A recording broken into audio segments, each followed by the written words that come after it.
मधुबन के बाबा, मधुबन के बाबा मुरली वाले, आपका क्या कहना, आपका क्या कहना। ओम शांति।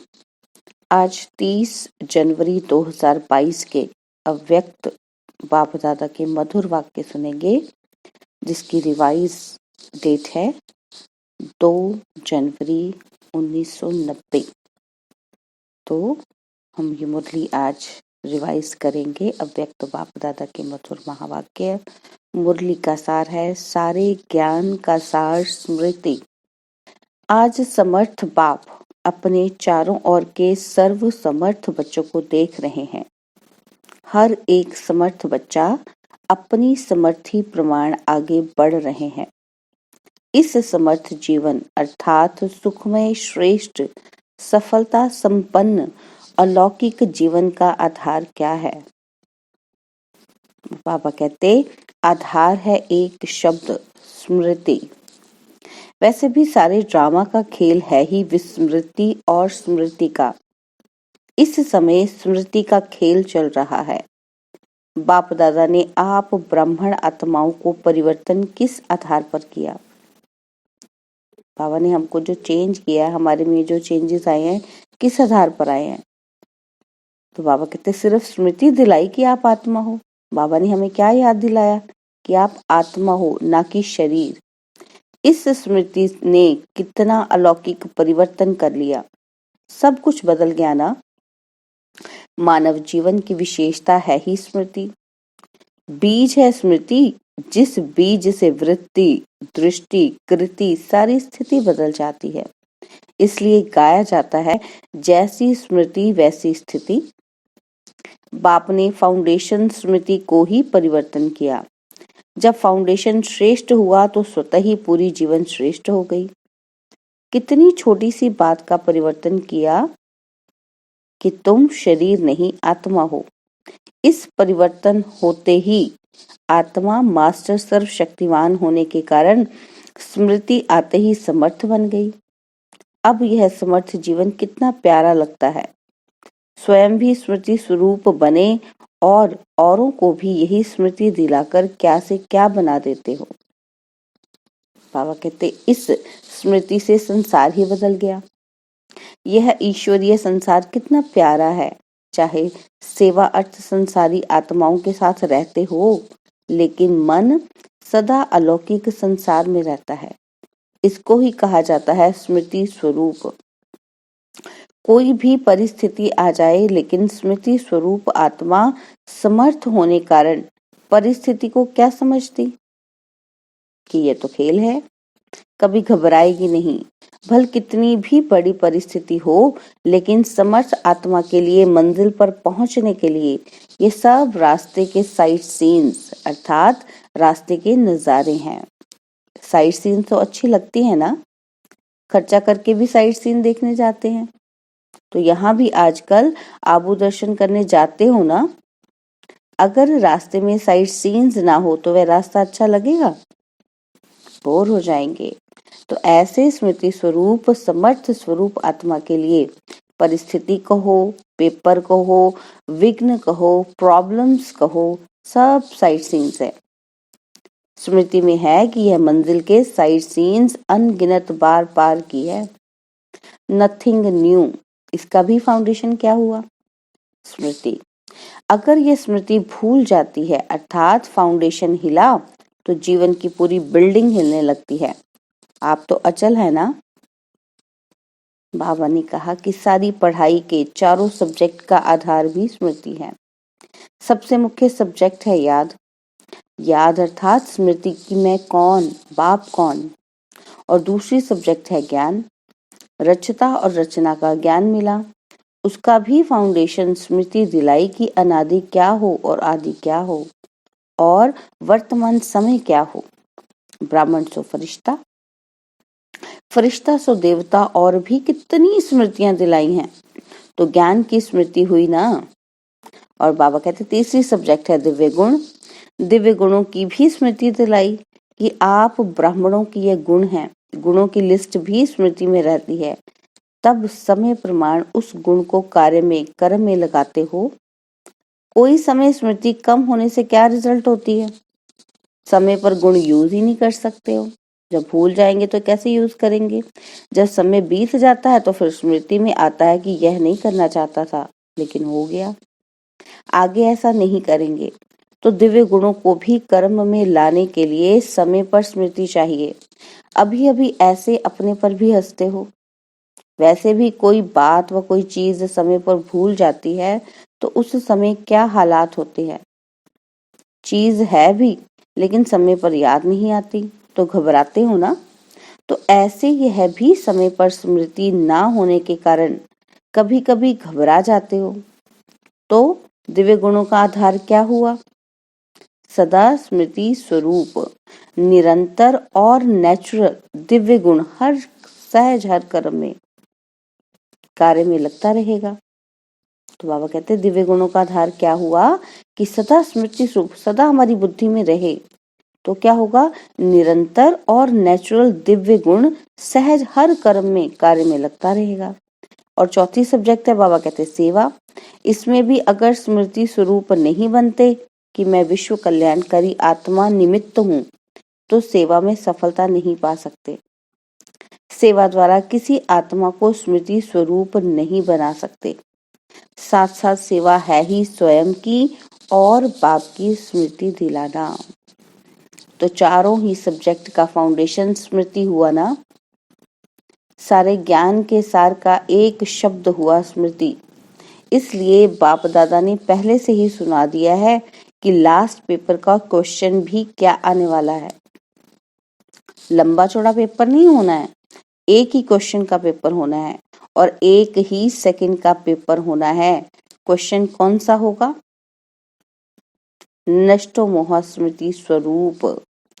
तो क्वेश्चन भी पहले से ही सुन लिया है ना, फिर तो सभी पास होने चाहिए। सभी नंबर 1 पास होंगे या नंबर वार पास होंगे? तो बाबा पूछ रहे हैं। फिर बाबा ने डबल विदेशियों से पूछा कि डबल विदेशी किस नंबर में पास होंगे? नंबर 1। तो बाबा कहते माला को खत्म कर दें या अलग माला बना दें? बाबा कहते उमंग तो बहुत अच्छा है, डबल फॉरेनर्स को विशेष चांस है लास्ट सो फास्ट जाने का, यह मार्जिन है। अलग माला बनाए तो जो पिकनिक के स्थान बनेंगे वहां जाना पड़ेगा। यह पसंद हो तो अलग माला बनाएं। आप लोगों के लिए माला में आने की मार्जिन रखी है, आ जाएंगे। अच्छा, सभी टीचर्स तो स्मृति स्वरूप है ना। चारों ही सब्जेक्ट में स्मृति स्वरूप। मेहनत का काम तो नहीं है ना। टीचर्स का अर्थ ही है अपने स्मृति स्वरूप फीचर्स से औरों को भी स्मृति स्वरूप बनाना। आपके फीचर्स ही औरों को स्मृति दिलाए कि मैं आत्मा हूँ। मस्तक में देखें ही चमकती हुई आत्मा व चमकती हुई मणि। जैसे सांप की मणि देखकर सांप की तरफ कोई ध्यान नहीं जाएगा, मणि की तरफ जाएगा। ऐसे अविनाशी चमकती हुई मणि को देख देह भान स्मृति में नहीं आए, अटेंशन स्वतः ही आत्मा की तरफ जाए। टीचर्स इसी सेवा के निमित्त हो। विस्मृति वालों को स्मृति दिलाना यही सेवा है। समर्थ तो हो या कभी कभी घबराती हो? बाबा कहते हैं अगर टीचर्स घबरा जाएंगे तो स्टूडेंट्स क्या करेंगे? टीचर्स सदा नेचुरल निरंतर स्मृति स्वरूप सो समर्थ स्वरूप। जैसे ब्रह्मा बाप फ्रंट में रहा तो टीचर्स भी आगे होना, निमित्त माना आगे। जैसे सेवा प्रति समर्पण होने में हिम्मत रखी, समर्थ बनी, तो यह स्मृति क्या है? यह तो त्याग का भाग्य है। त्याग कर लिया, अभी भाग्य क्या बड़ी बात है। त्याग तो किया लेकिन त्याग त्याग नहीं है क्योंकि प्राप्ति बहुत ज्यादा है। बाबा कहते त्याग क्या किया? सिर्फ सफेद साड़ी पहनी, वह तो और भी ब्यूटीफुल बन गई हो, फरिश्ते परियां बन गई हो, और क्या चाहिए। बाकी खाना पीना छोड़ा, वह तो आजकल डॉक्टर्स भी कहते हैं कि ज्यादा नहीं खाओ, कम खाओ, सादा खाओ। आजकल के तो डॉक्टर्स भी खाने नहीं देते, बाबा कहते बाकी क्या छोड़ा, गहना पहनना छोड़ा। आजकल तो गहनों के पीछे चोर लगते हैं। अच्छा किया जो छोड़ दिया, समझदारी का काम किया, इसलिए त्याग का पदम गुणा भाग्य मिल गया। अच्छा, अभी अभी बाप दादा को एथेंस वाले याद आ रहे हैं। एथेंस में सेवा का बहुत बड़ा कार्यक्रम चल रहा है ना, तो बाबा कहते वह भी बहुत याद कर रहे हैं।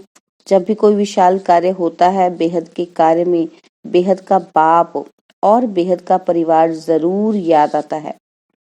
जो भी बच्चे गए हैं हिम्मत वाले बच्चे हैं, जो निमित्त बने हैं उनकी हिम्मत कार्य को श्रेष्ठ और अचल बना देती है।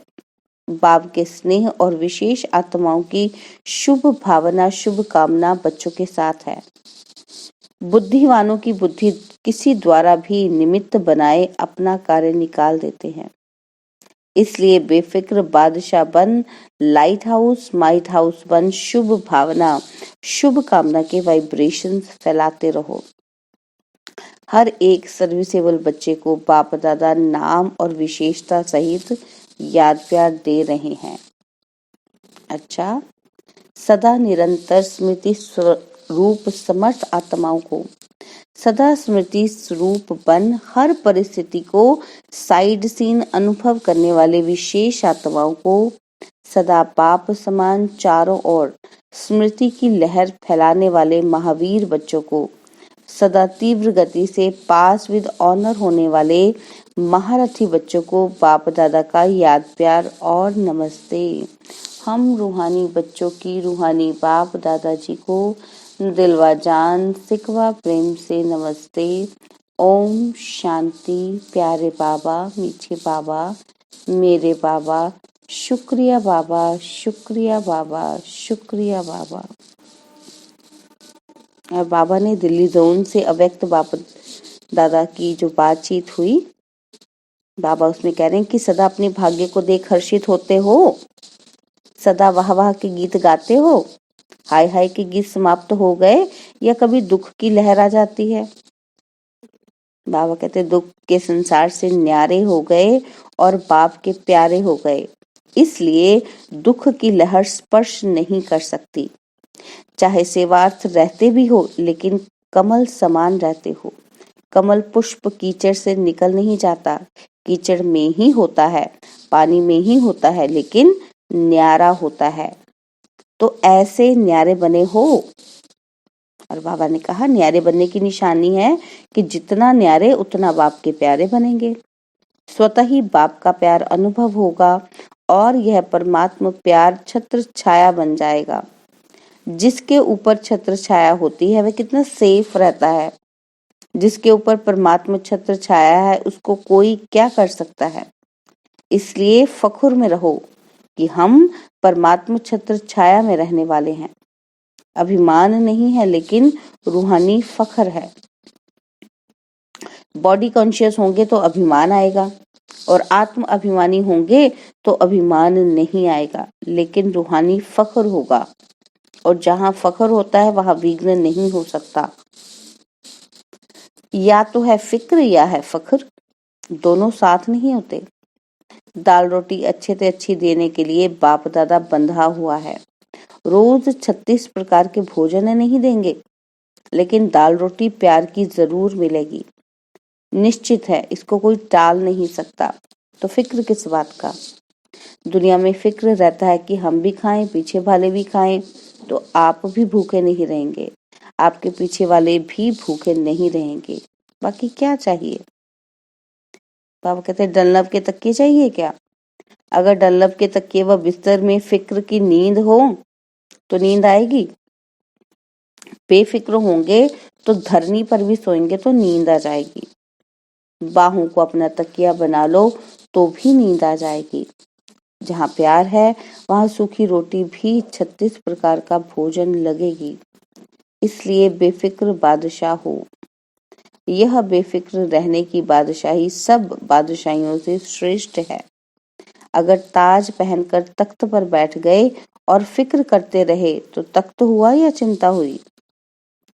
तो भाग्य विधाता भगवान ने आपके मस्तक पर श्रेष्ठ भाग्य की लकीर खींच दी है। बेफिक्र बादशाह हो गए हो।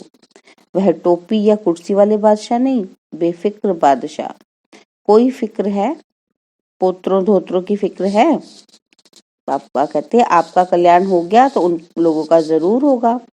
तो सदा अपने मस्तक पर श्रेष्ठ भाग्य की लकीर देखते रहो। वाह मेरा श्रेष्ठ ईश्वरीय भाग्य, धन दौलत का भाग्य नहीं, ईश्वरीय भाग्य।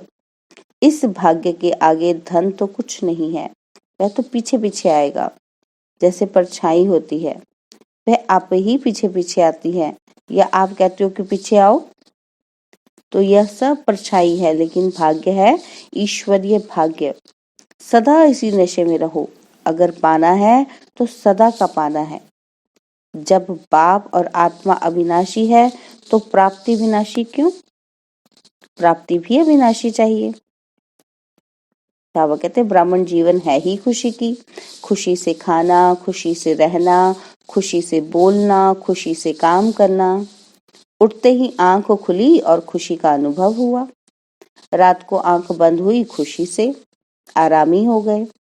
यही ब्राह्मण जीवन है। अच्छा, अब बाबा ने व्यक्तिगत मुलाकात की, आज्ञाकारी बनने से परिवार की दुआएं। तो बाबा के सामने गायत्री मोदी का परिवार बैठा, तो बाबा ने उनसे क्या बात की? बाबा कहते बाप दादा इस परिवार की एक बात देख करके बहुत खुश हैं। कौन सी बात? आज्ञाकारी परिवार है, इतना दूर से पहुंच तो गए ना, यह भी दुआएं मिलती हैं। जो आज्ञा पालन करता है, चाहे किसी की भी, एक ने कहा दूसरे ने माना, तो खुशी होती है। दिल से एक दो के प्रति दुआएं निकलती हैं। कोई अच्छा दोस्त या भाई हो, अगर कहते ये बहुत अच्छा है तो यह दुआएं हुई ना। तो बाबा कहते किसी को भी हाँ जी करना व आज्ञा माना, इनकी गुप्त दुआएं मिलती हैं। तो दुआएं समय पर बहुत मदद देती हैं। उस समय पता नहीं पड़ता, उस समय तो साधारण बात लगती है, चलो हो गया। लेकिन ये गुप्त दुआएं आत्मा को समय पर मदद देती हैं, यह जमा हो जाती हैं, इसलिए बाप दादा देखकर खुश हैं। चाहे किसी भी कार्य के लिए आए तो है ना। और यह भी याद रखना कि परमात्मा स्थान पर किसी भी कारण से, चाहे देखने के हिसाब से भी आ गए, जानने के हिसाब से भी आ गए, तो भी पांव रखा, उसका भी फल जमा हो जाएगा। बाबा कहते ये भी कम भाग्य नहीं है, ये भाग्य भी आगे चल करके अनुभव करेंगे। उस समय अपने को बहुत भाग्यवान समझेंगे। किसी भी कारण से हमने पाँव तो रख लिया, अभी तो पता नहीं पड़ेगा, अभी सोचते होंगे पता नहीं क्या है, लेकिन बाप जानते हैं कि जाने अनजाने भाग्य जमा हो गया, जो समय पर आपको भी पता पड़ेगा और काम में आएगा। अच्छा, और रशिया के भाई बहनों की याद चक्रधारी बहन ने बाबा को दी। तो बाबा कहते अच्छा है, थोड़े समय में सफलता अच्छी और अच्छी प्यासी आत्माएं निकली हैं। उनका स्नेह बाप के पास पहुंच गया। सभी को याद प्यार लिखना और कहना कि बाप दादा का स्नेह सभी बच्चों को सहयोग दे आगे बढ़ा रहा है, अच्छी सेवा है, बढ़ाते चलो। और बाबा ने आज हमें वरदान दिया कि पुरुषार्थ की यथार्थ विधि द्वारा सदा आगे बढ़ने वाले सर्व सिद्धि स्वरूप भव। पुरुषार्थ की यथार्थ विधि द्वारा सदा आगे बढ़ने वाले सर्व सिद्धि स्वरूप भव। पुरुषार्थ की यथार्थ विधि है अनेक मेरे को परिवर्तन कर एक मेरा बाबा। इस स्मृति में रहना, और कुछ भी भूल जाए लेकिन ये बात कभी नहीं भूले कि मेरा बाबा। मेरे को याद नहीं करना पड़ता, उसकी याद स्वतः ही आती है। मेरा बाबा दिल से कहते हो तो योग शक्तिशाली हो जाता है। तो इस सहज विधि से सदा आगे बढ़ते हुए सिद्धि स्वरूप बनो। और आज मुरली का स्लोगन है, मायाजीत बनना है तो स्नेह के साथ साथ ज्ञान का फाउंडेशन मजबूत करो। मायाजीत बनना है तो स्नेह के साथ साथ ज्ञान का भी फाउंडेशन मजबूत करो। और आज लवलीन स्थिति का अनुभव करने के लिए बाबा कहते कि कर्म में, वाणी में, संपर्क व संबंध में लव और स्मृति वह स्थिति में लवलीन रहना है। जो जितना लवली होगा वह उतना ही लवलीन रह सकता है। आप बच्चे बाप के लव में लवलीन रह औरों को भी सहज आप समान व बाप समान बना देते हो। ओम शांति।